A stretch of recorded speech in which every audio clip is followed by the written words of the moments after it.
L'écho d'ici en Isère. Et à 7h16, dans l'écho d'ici ce matin, on va parler d'un outil qui pourrait bien changer la vie des infirmiers et des infirmières. Oui, puisque des pharmaciens et ingénieurs grenoblois ont mis au point un logiciel. Alors pourquoi faire ? Eh bien parce que certains médicaments peuvent perdre leur efficacité, on ne le sait pas forcément, mais lorsqu'ils entrent en contact avec une autre molécule bien précise, avant qu'on ne les administre à un patient. Sauf qu'il est impossible de connaître évidemment par cœur toutes ces incompatibilités, d'où l'intérêt du logiciel mis au point par Drug Optimal. Mathieu Gasque en est le cofondateur et il est à votre micro ce matin, Lionel Cariou. Comment ça fonctionne et à quel besoin ça répond ? On répond au besoin de régler la problématique d'incompatibilité physico-chimique des médicaments. Il faut entendre par là les réactions chimiques qui vont impliquer les médicaments et potentiellement leur faire perdre leur efficacité. C'est-à-dire que quand on va administrer plusieurs médicaments en simultané, qui peuvent se toucher potentiellement. Le plus simple à voir, c'est dans les tubes de perfusion.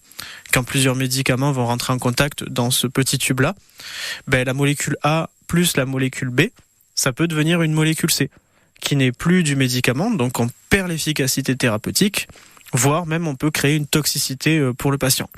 Donc nous, ce qu'on a fait, c'est qu'on a créé un logiciel compagnon de l'infirmier qui permet justement de l'accompagner dans ces phases de préparation des médicaments et d'administration. C'est-à-dire qu'on ne touche pas à l'ordonnance ? Non, nous on considère que l'ordonnance est bonne, mais qu'il y a un point de vigilance à lever au moment de l'administration du médicament. C'est un dispositif que vous utilisez déjà, que vous testez ? Oui, il est utilisé là depuis un peu plus d'un an au CHU de Grenoble. Et puis on est utilisé aussi au CHU de Nantes, plutôt en phase d'études cliniques, et ensuite dans d'autres centres hospitaliers, notamment Meximieux. Quand on parle d'incompatibilité de certains médicaments, il y a des études dessus. Oui, jusqu'à présent, on a eu 55 000 articles qui sont sortis dans la littérature scientifique en une 60aine d'années jusqu'à présent. Nous, ce qu'on a fait, c'est qu'on les a compilés. Il y a d'autres bases de données qui les compilent. Problématique, c'est que ces bases de données-là vont plutôt s'adresser à un professionnel de santé qui est le pharmacien hospitalier, alors que c'est l'infirmier qui rencontre ces problématiques-là dans sa pratique. À la base, on a voulu simplifier justement toute cette littérature-là pour les mettre dans les mains de l'infirmier. Et par-dessus ça, en fait, on s'est rendu compte qu'avec un petit peu de prédiction informatique et un laboratoire de chimie, on était capable de prédire énormément de couples de médicaments incompatibles en plus que ce qu'il y a dans la littérature en tout cas. Et aujourd'hui, en fait, on a fait x6 sur toutes ces données-là pour créer notre base de données justement. Quelles sont vos perspectives ? Nos perspectives, nous, c'est déjà de sauver des vies.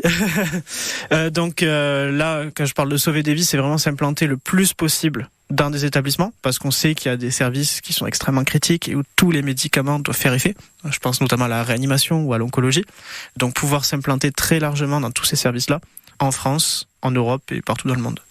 Merci Mathieu Gasque. Merci beaucoup. Bonne journée. Bonne journée. Merci à vous messieurs. Donc Drug Optimal qui a mis au point ce logiciel important quand même qui peut changer la vie des infirmiers, des infirmières et aussi des patients. Donc l'écho d'ici à retrouver sur francebleu.fr en replay. On rappelle que c'est tous les matins à 7h15 sur France Bleu Isère.